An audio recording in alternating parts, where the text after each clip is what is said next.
Hello बच्चों, let's see the question and the question is identify the radical associated with -3 valency। हमें बच्चों यहाँ पे चार ऑप्शन गिवन है, A peroxide, B nitrite, C oxide and D nitride।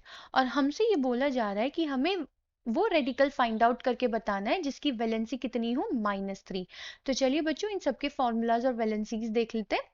So the key concept for this question is कि हम इन सबके formulas और वैलेंसीज को फाइंड आउट करेंगे एक एक करके। तो सबसे पहले बच्चों हमें यहाँ पे गिवन है पर ऑक्साइड, और पर ऑक्साइड को हम रिप्रेजेंट करते हैं O2 2 माइनस से, यानी कि इसकी वैलेंसी कितनी है -2, और हमसे पूछा गया है वो रेडिकल जिसकी -3 हो, तो पर ऑक्साइड तो हमारा आंसर नहीं होगा। बात करते हैं बच्चों बी पार्ट की। तो बी पार्ट में हमें गिवन है नाइट्राइट। तो नाइट्राइट होता है हमारा NO2 माइनस, इसकी वैलेंसी हो गई -1, अगेन ये भी हमारा आंसर नहीं होगा। अब बात करते हैं बच्चों सी पार्ट की, यानी कि ऑक्साइड, और ऑक्साइड होता है हमारा O2 माइनस, वैलेंसी कितनी है -2, ये भी हमारा आंसर नहीं होगा। अब हम बात करते हैं अपने लास्ट पार्ट की, यानी कि डी पार्ट की, जो कि है nitride.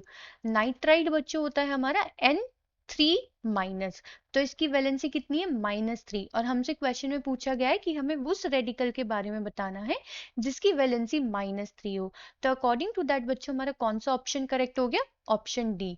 So the answer for this question is option D. I hope बच्चों आपको ये क्वेश्चन समझ में आ गया होगा। Thank you.